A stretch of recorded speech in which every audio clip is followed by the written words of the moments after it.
శ్రీ గురుభ్యో నమః. శ్రీమాత్రే నమః.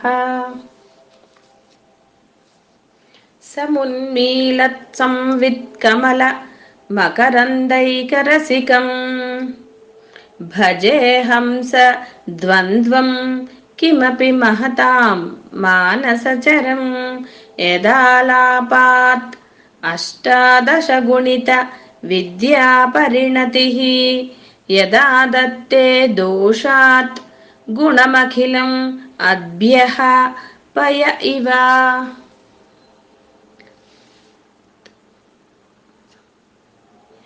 ఇక్కడ కూడా మనం సమున్మీలత్ సంవిత్ కమల మకరందైక రసికం అని కూడా విడదీయచ్చు.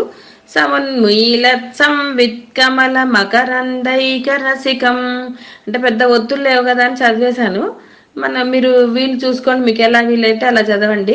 సమున్మీలత్ సంవిత్ కమల మకరందైక రసికం అంటే చక్కగా వికసించిన, ఏదో సగం సగం వికసించిన కమలం కాదు.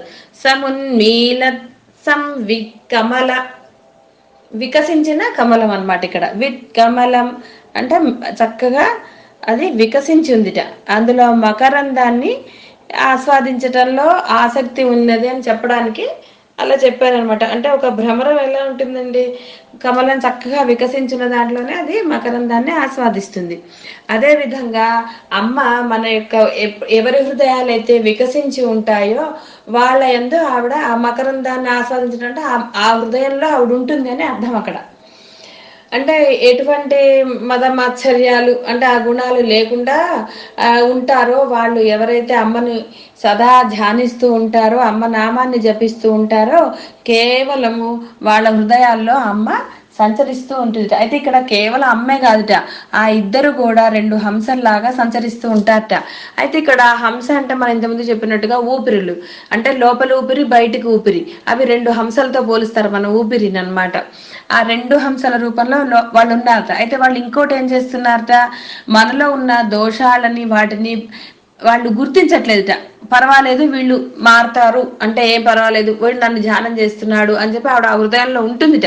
అంటే ఇక్కడ మనం అయితే పర్వాలేదండి అనడానికి లేదండి, మనం ధ్యానించే దాంట్లో అమ్మ మన హృదయంలో ఉంటుంది. అంటే నీ హృదయంలో కల్మషం ఉందా లేదా, నువ్వు దేని వల్ల తప్పులు చేస్తున్నావు, ఇవన్నీ చాలా పెద్ద లెక్కలు మనకి. కాబట్టి అవన్నీ తీసేస్తే నువ్వు ఎంత శ్రద్ధగా భక్తిగా ఆవిడని పట్టుకున్నావు అనే దాన్ని ఆవిడ చూస్తుంది. అప్పుడే కదండి తరిస్తాము. బోల్డు పాపాలు చేశాం, చేయకపోతే మనిషి జన్మ ఎలా వచ్చింది తరించడానికి అవకాశం కోసం అమ్మ మనకి ఇచ్చింది ఈ జన్మని. మరి ఈ జన్మ ఇచ్చినప్పుడు మనకి అవన్నీ ఆ దోషాలు ఉన్నాయి మన దగ్గర, లేకుండా పోలేదు పూర్వవాసనలు. వాటిని జయించడానికే కదా మరి మళ్ళీ అమ్మని పట్టుకుంటున్నాం మనం. నిరంతరం అమ్మని నామం ధ్యానం చేయటం ఏంటి, ఇవన్నీ నేర్చుకుని మళ్ళీ వాటిని చేసుకోవడం. ఎక్కువగా మనం ఎందులో ఉంటున్నాము, సత్సంగాల్లో ఉంటేనే కదా మన మనసు నిర్మలం అవుతుంది. కాబట్టి ఎవరైతే అట్లా అమ్మను పట్టుకుని అమ్మ నాకు నువ్వే కావాలమ్మా అని అంటూ ఉంటారో అలాంటి యొక్క మనస్సుల్లో ఇద్దరు కూడా హంస జంటలాగా ప్రయాణిస్తూ ఉంటారట. జంటలాగా ఉంటారట, వాళ్ళిద్దరు ఉంటారు, ఒకరు ఉంటారండి, గుర్తుపెట్టుకోండి ఎప్పుడు కూడా ఇద్దరికి అభేదం. ఆ ఇద్దరు హంసల్లాగా మనలో ఉంటారట. అయితే వీళ్ళ యొక్క పలుకులే మనకి అష్టాదశ పురాణాలు అయిపోయాయట, అష్టాదశ విద్యలు అయిపోయాయి. కాబట్టి అవి కూడా మనం చెప్పుకుందాం ఏంటనేది. ఇక్కడ హంస అంటే అర్థం ఏంటండి, పాలు నీళ్ళని వేరు చేస్తుంది. ఇక్కడ అభ్య అంటే నీళ్లు, పయ ఇవ మనకి వేరు చేస్తుంది. ఎలా వేరు చేస్తుందో అలాగే మనం పట్టుకుని అమ్మని ప్రార్థిస్తూ అమ్మ నాలో ఉన్నాయి ఇవి ఎలాగమ్మా నువ్వే తీసే శక్తి నీకే ఉంది అని మనం ప్రార్థిస్తూ ఉంటే వాటిని పట్టించుకోకుండా మన మంచి మార్గంలో నడిపించడానికి ఆవిడ ప్రయత్నం చేస్తుంది. మనకి ఏదైనా కావాలి అంటే మన యొక్క బలహీనతని పక్కన పెట్టుకుని పరీక్షలు అనుకోండి, ఒళ్ళు బద్ధకంగా పడుకుంటే వాడు పరీక్ష పాస్ అవుతాడా? కాదు కదా. చదవాలి, ఎంత చదవాలో అంత కష్టపడి చదివితే కదా వాడు పాస్ అవుతాడు. అందుకని ఆ విధంగా మనం ఈ దోషాలన్నిటిని మన హృదయంలోంచి తీసేసేయాలి అంటే మనం తప్పగా అమ్మని పట్టుకోవాలి. మనలో ఉన్నాయి, గుణాలు ఉన్నాయి, అవి పోయే వరకు వెయిట్ చేస్తా అంటే కుదరదు, మన వల్ల కాని పని, పోలేవవి.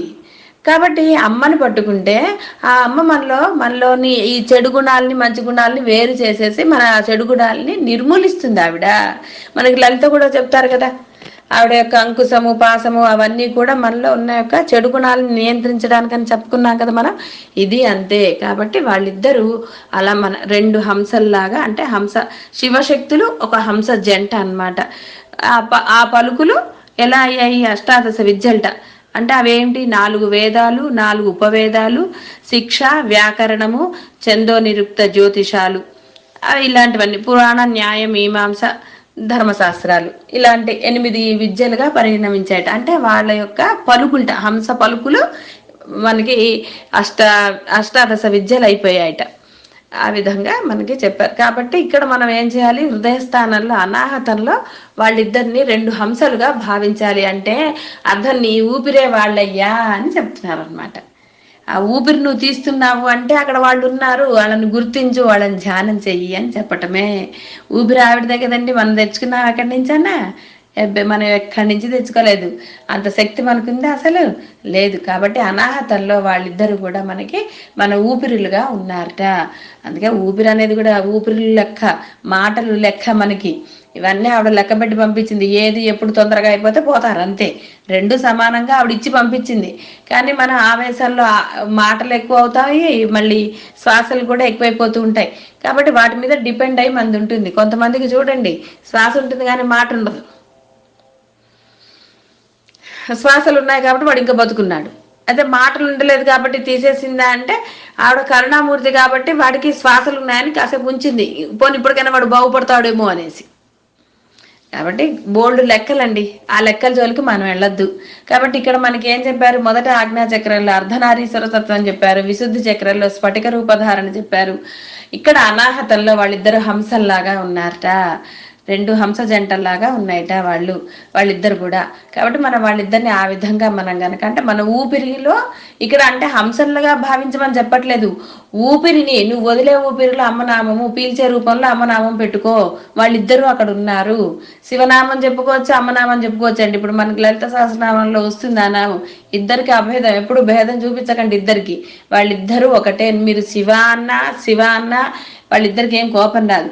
కాబట్టి ఊపిరికి మనం అనుకున్నాం కదా, ఊపిరికి అనుసంధానం చేస్తూ మనము ధ్యానం చేసుకోగలగాలి. అది ఇక్కడ. శుభం భూయాత్. సర్వం శ్రీ మాతృ చరణారవిందార్పణమస్తు.